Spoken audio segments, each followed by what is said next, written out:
And we are live. It is time for Game 1 of the 2030 American League Division Series between the MLB Toronto Blue Jays and for postseason baseball. the It's game 1 of the Kansas American City League Royals. How did I Division forget which Series team we were? between the The Toronto Royals Blue Jays and the Jays. They Kansas played City in the Royals. ALCS not too many years ago.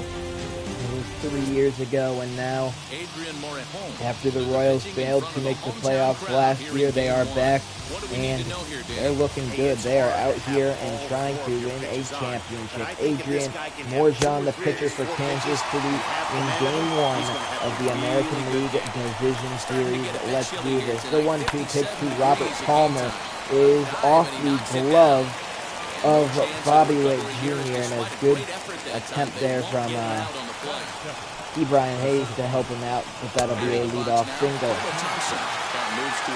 And now Bubba Thompson is the batter, and he's going to get the count even up at 2-2. The 2-2 is into right field because the runner stealing pulled the second baseman away. The hit and run works to perfection for the Blue Jays, and there are 2 men on with nobody out for the former American League Most Valuable Player, Rafael Devers. Not a situation Morjan wants to be in, but he is the guy who can work out of a jam. Strikes out Devers for out number 1. Now Junior is batting. See what he's capable of here. Double play is in order. Would not be opposed to an inning-ending double play. And Morjan may have been trying for the strikeout there, and now just needs to avoid a jam here. That ball grounded to third. Hayes flips it to the second baseman. Vinny flips it to Ramos, and that ends the inning. Thank goodness. Could have been a very bad situation there. Matthew Thompson takes the mound. He had a rough regular season for Toronto, but he is going to get the nod anyways to start Game 1 of the ALDS. That ball is grounded right to second base, and Vinny Hernandez will be retired in his first postseason at bat. And that brings Jared Kelnick up to bat. A couple of these guys, this is like Kelnick and Hernandez, both of them their second year on the team, but since we didn't make it last year, these are their first playoff games in Kansas City. And let's just hope they show up. Vinny, he didn't do the best in his first at-bat, but Jared Kelnick, I will take that 100%. Grounds that into right field for a one-out single.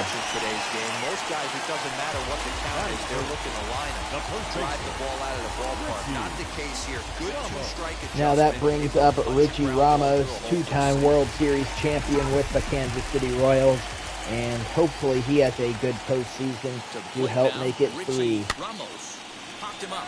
I need to shut my mouth. That was literally the most pathetic thing I've ever seen in my life. 2 down. You see, in the National League, both teams are up 2-0, and the Athletics have a 1-game lead over the White Sox. The A's finished with the best record in the American League, led by former MVP and this year's MVP candidate, Keston Hiura. They did lose this guy over the offseason, Lazaro Armenteros. He spent the first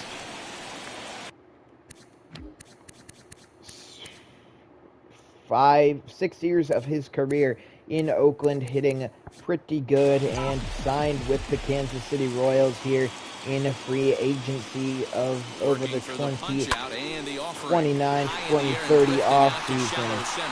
And, I mean, we faced Armenteros 3 times in the postseason. We played against him, and he did really good against us all 3 times. Digging in, the switch hitter, Garrett Stringer. So Garrett Stringer is the batter for the Jays. He leads off the top of the second inning. That ball popped right up to Richie Ramos. Should be easy enough, and that's at number 1. Obviously, some big names on this Royals team of their World Series championship teams are gone this year. And they had a very bad end to the year as that ball is headed for the right center field. Gappett is easily a double, maybe even a triple. They are going to send him to third. The relay throw is not in time. A one-out triple, and the Blue Jays might be in business. But obviously, the three-time MVP, Yordan Alvarez, is no longer in a Royals uniform. He was shipped off to San Francisco over the offseason as that's an RBI groundout, 1-0 Blue Jays. And the Giants actually sent him down to the minor leagues as his career kind of heads down to the end of it, basically. Well, he is probably, almost definitely, a surefire Hall of Famer in my opinion. Almost 3,000 career hits, 2,000 career hits, almost 500 career home runs, and I would 100% put Yordan Alvarez in the Hall of Fame once he calls it a career, but he still has another year left on his contract that we extended him to before he was set away to before the trade deadline. 2 hits, no errors, and a man left. We'll go to the bottom half of inning number 2. It's the Blue Jays 1 and the Royals 0. All right, here we go. But yeah, so he will be in the league for at least one more season because I'm sure he wants that $19 million payday. He's not just going to leave that on the table. Even if that means playing in the minor leagues, that's a lot of money, and sometimes you just got to swallow your pride and take $19 million. T. Brian Hayes will fly out to start the bottom of the second inning. That's out number 1. Alright, that's not exactly the start I was hoping for. Another new name here on this Royals roster, acquired midway through this season. Victor Robles, he was acquired in a trade with the Colorado Rockies that sent Luis Robert to Colorado and brought Victor Robles here. There was a couple other pieces involved, I believe. I think we had to send them another top prospect, maybe even 2. But Robles is good, as you see. He ripped the base hit into left field right there. Melendez, I think he may have gotten under that one just a little bit. We're at number 2, yep. The Robles is good. He's making less money because we're going to need to make a big splash of the offseason. Do they have a righty on the mound? Matthew Thompson is a right-handed pitcher. And the thing about Miguel Lopez, the reason he is in the lineup, he does not have very good contact against either side of the plate. But when he is facing a right-handed pitcher, the pop off of his bat, he can hit the ball a very long way if he can get a hold of it. Robles is off at first with 2 away. 2-2 pitch. Lopez grounds that one to short. He's going to flip it to second and barely get the out. So that ends the second. Let's simulate forward. Morjan will give up another run, so now 2-0. Brian Hayes reaches on an error and steals second base. So Victor Robles is up again with a runner in scoring position. Could really use a base hit from him here, and that should end the inning. Unfortunately, we won't score. So we're going to simulate forward a little bit more here. Okay, leadoff double is going to end the day for Morjan. Going to bring in Matt Cronin. Had a bad regular season. Hopefully he bounces back with a good postseason. Just no offense from us today, though. That leadoff double could lead to something. Bottom of the 6th inning, nobody out and a runner on second. Matthew Thompson still on the mound for Toronto, facing Jared Kelnick, the 1-2 pitch, and he's swung a late. That was not a late swing. Away now a 1-2 count on Kelnick. Base hit cuts the Jays lead in half. Richie Ramos on deck. So I mean, we have really good hitters on this team. I really have faith in pretty much every single player on this roster that they can launch a ball. So I mean, I'm not worried about it. Hangs on him a bit. That being said, we really need this run. That ball's hit well by Kelnick, and it's going to be off of the wall. That'll be a double. Hernandez had to wait to see if it was going to get caught, so we only get him to third. That'll make it runners on the corners. Sorry, 2 runners in scoring position and nobody out. Richie Ramos, he hits that ball pretty well into center field. It should be caught. Both runners are going to tag up. Kelnick to third. Hernandez to the plate. Kelnick is safe at third. Hernandez will score. It's a 2-1 ball game. Striding in is Lázaro Armenteros steps up now with an opportunity to tie the game. And he hit that ball pretty well. It's carrying out there to left field. Still carrying on the warning track. He will make the catch, so that will score Jared Kelnick, and we are knotted up at 2. 2 down here in the bottom of the 6th inning for Brian Hayes. See what he's capable of. Maybe turn this into a 2-out rally. That could be a way to start it up. That's a base hit in the left center field. Yeah, I think he might have rolled himself into so a good 6th inning, maybe not over, but also very possibly another single. Well, then I gotta hop back in. MJ Melendez up 2-2 tie, 2 on, 2 out. And he chops that one to first. It should end the inning, and it will. So we leave runners on base, unfortunately, but we do tie up the game. Cronin trying to get one more inning out of him, and we do. Is this guy a right-handed pitcher? He is. I'm going to take another at bat here with Lopez. 0 for 2 on the day. The 3-2 pitch to him. Oh, that was a slider. I was just under it. I thought Lopez just cracked a home run. That'll be out number 1. Albert Alzolay, the pitcher for Toronto now.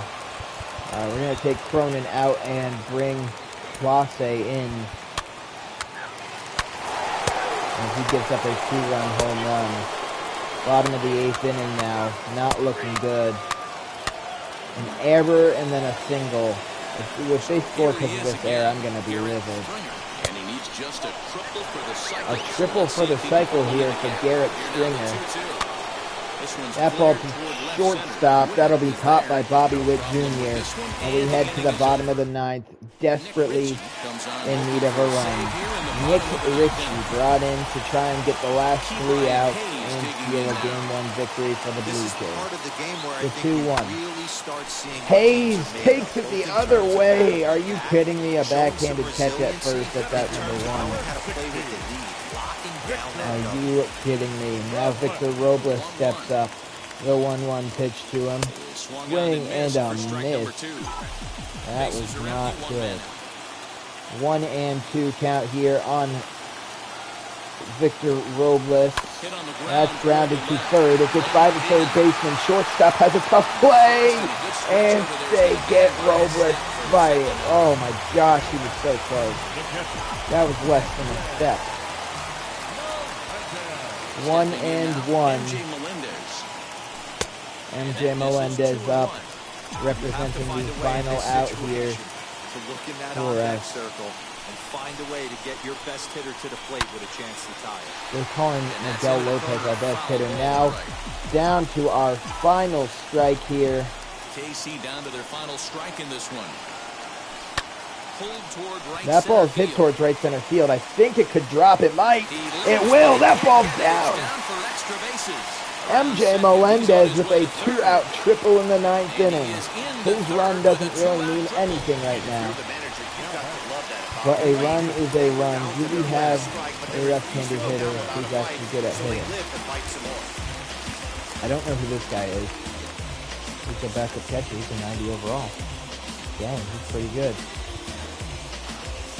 So it's on Miguel Lopez. 2-1 count on him. Can Lopez come through? Holy crap, the coach hit the ground fast.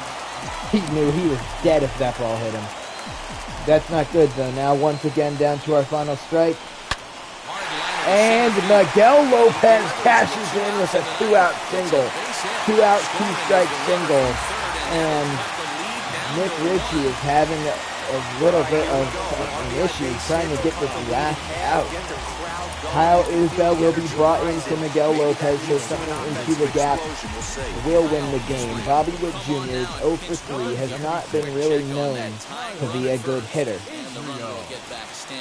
He's a very good defensive-man, but is not the best hitter. We just need a hit for him now to bring up Vinny Hernandez, the man who had the most hits in all of baseball this year. That ball is down into left center field. They are sending Isbell to third, and there are runners on the corners with 2 men out, and the man who won the batting title up, Ramon Salazar, brought in. He just needs 1 out, and the Jays will win. I just messed it up. That was the pitch. Now once again, we are down to our final strike. Has them down to their final strike. Here it comes. High and deep to right that ball's center. hit all right to right center field, and the 2-out rally dies with the tying run on third. The Blue Jays win Game 1. I'll see you in Game 2.